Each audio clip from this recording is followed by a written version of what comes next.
यहाँ पर भगवान गणेश जी की कुछ सुंदर कहानियों का संग्रह प्रस्तुत है। इनमें से प्रत्येक कहानी का एक अलग संदेश और अर्थ है, जो हमें जीवन में मार्गदर्शन करता है। एक, गणेश जी का जन्म। प्राचीन काल में देवी पार्वती ने अपने शरीर के उबटन से एक बालक का निर्माण किया और उसे जीवित कर दिया। उस बालक का नाम गणेश रखा गया। एक दिन जब माता पार्वती स्नान कर रही थीं, तो उन्होंने गणेश जी को दरवाजे पर पहरा देने के लिए कहा। तभी भगवान शिव वहां आए और अंदर प्रवेश करना चाहा। गणेश जी ने उन्हें रोक दिया। इस पर शिव जी क्रोधित हो गए और गणेश जी का सिर काट दिया। जब पार्वती को यह पता चला, तो उन्होंने बहुत शोक किया।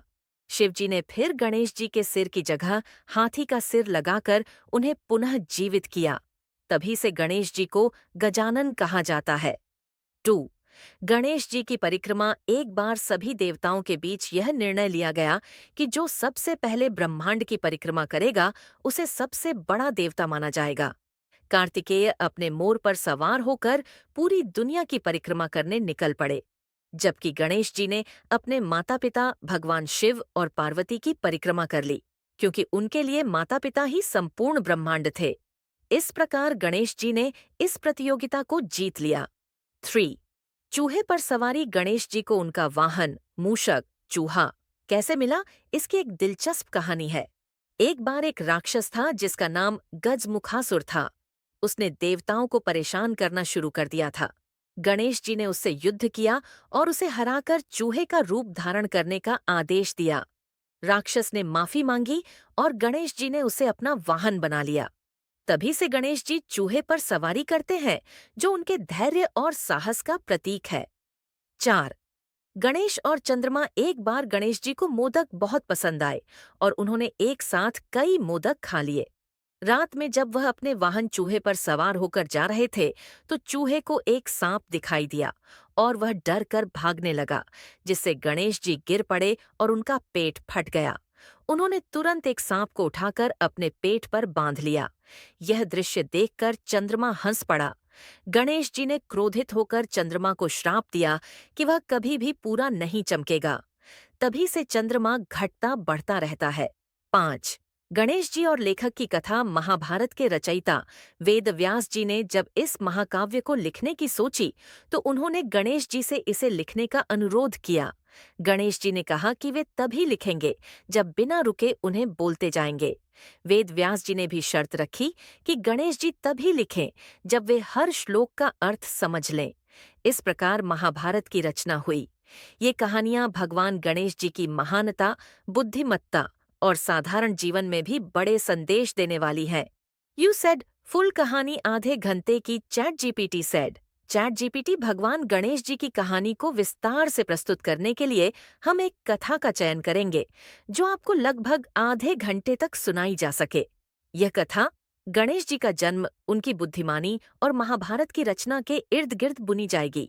इसे मैं विभिन्न घटनाओं और भावनाओं के साथ पेश करूंगा, ताकि यह रोचक और प्रभावशाली हो। गणेश जी का जन्म और उनके हाथी का सिर। यह कथा उस समय की है जब कैलाश पर्वत पर भगवान शिव और देवी पार्वती निवास कर रहे थे। एक बार भगवान शिव अपने किसी कार्य से बाहर गए थे और देवी पार्वती अकेली थीं।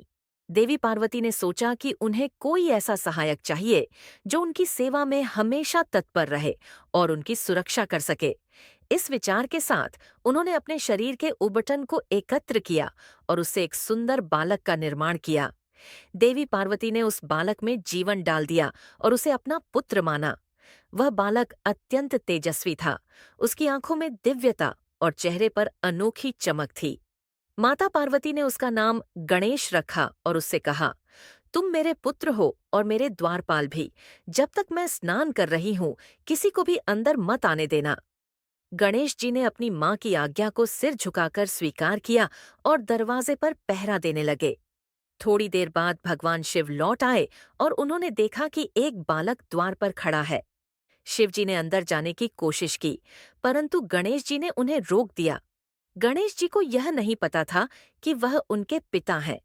भगवान शिव ने उसे समझाने की कोशिश की, परंतु गणेश जी ने उनकी एक न सुनी और अडिग खड़े रहे। यह देखकर भगवान शिव क्रोधित हो गए और उन्होंने त्रिशूल उठाकर गणेश जी का सिर काट दिया। जब देवी पार्वती को यह पता चला तो वह बहुत दुखी हुई और विलाप करने लगी। उनके दुख को देखकर भगवान शिव को अपनी गलती का एहसास हुआ। उन्होंने तुरंत अपने गणों से कहा कि वे किसी भी प्राणी का सिर लेकर आएं जिसका मुख उत्तर दिशा की ओर हो। गणों ने एक हाथी का सिर लाकर शिवजी को दिया। भगवान शिव ने गणेश जी के धड़ पर हाथी का सिर लगा दिया और उन्हें पुनः जीवित कर दिया। इस घटना के बाद गणेश जी को गजानन कहा गया और वे बुद्धि, समृद्धि और शुभता के देवता बन गए। सभी देवताओं ने गणेश जी को प्रथम पूज्य मानकर उन्हें आशीर्वाद दिया कि कोई भी शुभ कार्य उनकी पूजा के बिना पूर्ण नहीं होगा। गणेश जी की बुद्धिमत्ता और परिक्रमा की कथा एक बार स्वर्ग में सभी देवताओं के बीच यह निर्णय हुआ कि जो सबसे पहले पूरे ब्रह्मांड की परिक्रमा करेगा, उसे सबसे बड़ा और सर्वोच्च देवता माना जाएगा। यह चुनौती बहुत कठिन थी क्योंकि ब्रह्मांड अत्यंत विशाल है।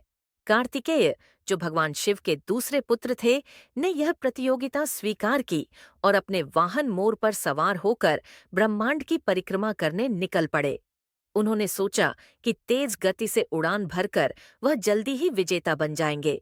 दूसरी ओर गणेश जी को यह पता था कि उनका वाहन चूहा बहुत धीमा है और वह कार्तिकेय की तरह तेज गति से ब्रह्मांड की परिक्रमा नहीं कर सकता। गणेश जस